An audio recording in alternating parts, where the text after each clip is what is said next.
اور آئی ہیں قرآن پاک میں وَلَا تَمْشِ فِي الْأَرْضِ مَرْحًا. اللہ فرماتا ہے زمین میں اکڑ کے مت چلو. اِنَّكَ لَن تَخْرِقَ الْأَرْضَ وَلَن تَبْلُغَ الْجِبَالَ طُولًا. تمہارے اکڑنے سے نہ زمین پھٹے گی نہ تم پہاڑوں سے بلند ہو سکتے ہو.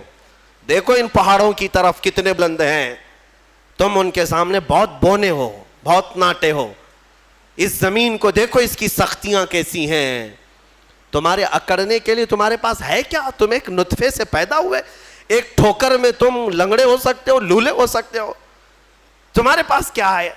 مولا علی کرم اللہ وجہہ الکریم کے پاس ایک شخص آیا اور کہا کہ حضور انسان کی بساط کتنی ہے, انسان کی طاقت کتنی ہے؟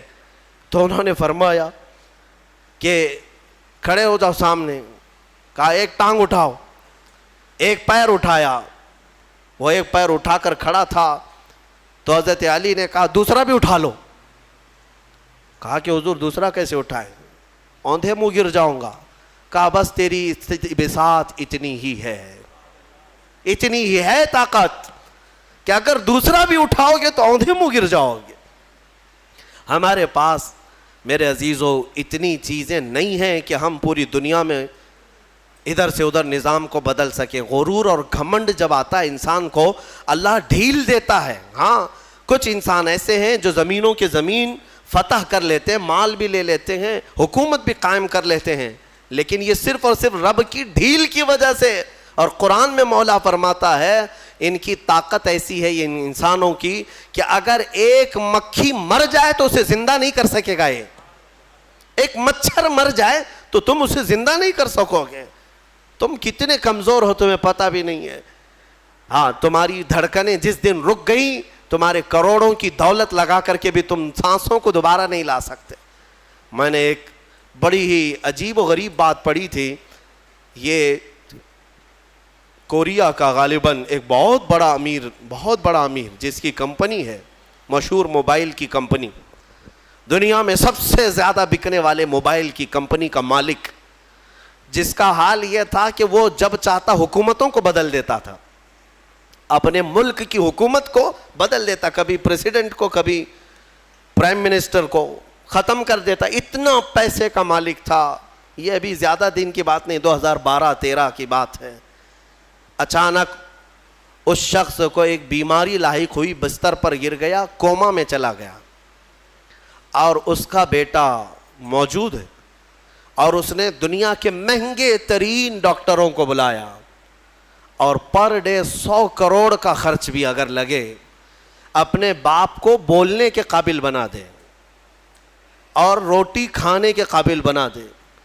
100 کروڑ پر ڈے خرچ کر کے بھی کوئی ایک ڈاکٹر نہ اسے بولنے کے قابل بنایا, نہ بات کرنے کے قابل, نہ روٹی کا ایک لقمہ کھانے کے قابل.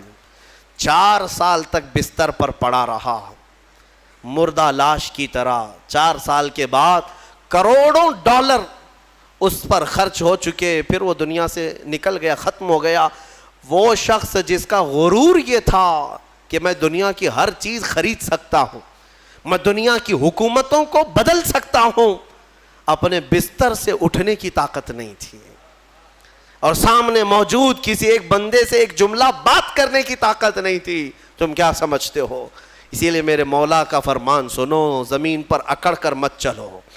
آج یہ کفار و مشرکین جتنا ہماری زمین پر اکڑ رہے ہیں, ایک دن پکڑ آنے والی ہے, آئے گی پکڑ. ظالم اگر یہ سمجھتے ہیں کہ ان کے کاموں سے کوئی بے خبر ہے, سب کوئی نہیں دیکھ رہا ہے, اللہ رب العزت ہر کام سے باخبر ہے, دیکھ رہا ہے. تم ظلم کی انتہا کرتے جاؤ. غرور اور گھمنڈ آج نشہ کس کا؟ حکومت کا, تخت کا. ارے یہ تخت فرعون کے پاس بھی آیا, قارون, حامان, شداد, یہ اتنے بڑے بڑے لوگ ہیں دنیا کے جن کے پاس آدھی سے زیادہ دنیا موجود تھی. تمہارے پاس ابھی کچھ بھی نہیں ہے, تمہارے پاس ابھی کچھ بھی نہیں. ان لوگوں کے پاس اتنا سونا تھا کہ وہ جنتیں بنانے پر لگ گئے تھے دنیا میں. ایک اینٹ سونے کی, ایک اینٹ چاندی کی رکھ کر کے محلات بنا رہے تھے. تمہارے پاس ابھی کچھ نہیں آیا, اور رب ذوالجلال نے ان ظالموں کو مچھروں سے, پانیوں سے, ہواؤں سے ہلاک کیا ہے. اور آج یہ آتنک مچانے والے یہ سمجھتے ہیں کہ ہم جہاں چاہیں آگ لگا دیں گے, ہم جتنوں کو چاہیں گے مار دیں گے. تم اپنے ظلم کے کاموں کو جاری رکھو, انشاءاللہ العزیز. وہ دن یاد رکھنا کہ ہمارے بزرگوں نے فرمایا کہ اگر تم فرعون ہو تو موسیٰ بھی ضرور آئے گا. اگر تم نمرود ہو تو مچھر بھی تمہاری ہلاکت کے لیے آئے گا. اللہ رب العزت غرور کرنے والوں کو دنیا میں بھی سزا دیتا ہے, اور آخرت کے متعلق حکم ہے کہ ان کو چونٹیوں کی طرح بنایا جائے گا, چونٹیوں کی طرح. اور حکم ہوگا کہ اے اہل محشر, ان کو روندو اپنے پاؤں سے, روندو اپنے پاؤں سے. جو گھمنڈ کرتے تھے دنیا میں, غرور کرتے تھے, اور انہیں پاؤں سے لوگ روند رہے ہوں گے, وہ چھوٹی چھوٹے ہو چکے ہوں گے. اور رب تبارک و تعالیٰ ان سے فرمائے گا یہ وہ لوگ ہیں دنیا میں جو اکڑتے تھے, گھمنڈ کرتے تھے, غرور کرتے تھے, اور انہیں ایسا لگتا تھا کہ ساری طاقت ان کے پاس ہے. میرے عزیزو, آپ سے بھی میں یہی کہوں گا, عاجزی اختیار کرو. تواضع انکساری اچھی چیز ہے, اور کیسے پتہ چلے, بڑھ کر کے سلام کیا کرو, چاہے چھوٹا ہو بڑا ہو. تمہارے دل میں کبر نہ آئے, غرور نہ آئے. ہر ایک کو اہمیت دیا کرو, اچھا کپڑے پہننے والا ہو کہ تنگ کپڑے پہننے والا ہو, غریب ہو کہ امیر ہو, فقیر ہو کہ غنی ہو, آپ اسے سلام میں پہل کریں, اسے مصافحہ کریں. حضرت ابو بکر صدیق رضی اللہ تعالیٰ عنہ کا حال یہ تھا کہ کوڑ کی بیماری والا, کوڑ کی بیماری جس سے لوگ بھاگتے ہیں, وہ بھی اگر آتا تو حضرت ابو بکر صدیق دسترخوان پہ اپنے بغل میں بٹھاتے تھے اور اپنے برتن سے کھلاتے تھے. یہ نہیں ہے, حالانکہ حدیث پاک میں بچنے کا حکم دیا گیا ہے, لیکن صرف اور صرف تواضع انکساری کے طور پر. تواضع اور انکساری انسان کو بلند بناتی ہے. اسی لیے حکیموں نے کہا ہے جس شاخ میں پھل ہوتے ہیں وہ جھکی رہتی ہے, پھل ہوں تو ٹہنی جھکی رہتی ہے, اور جس شاخ میں پھل نہیں ہے تو اکڑی رہتی ہے, تنی رہتی ہے. اگر تمہارے اندر اخلاق اچھے ہیں تو جھکے رہو گے, اور اخلاق نہیں ہے تو اکڑے رہو گے.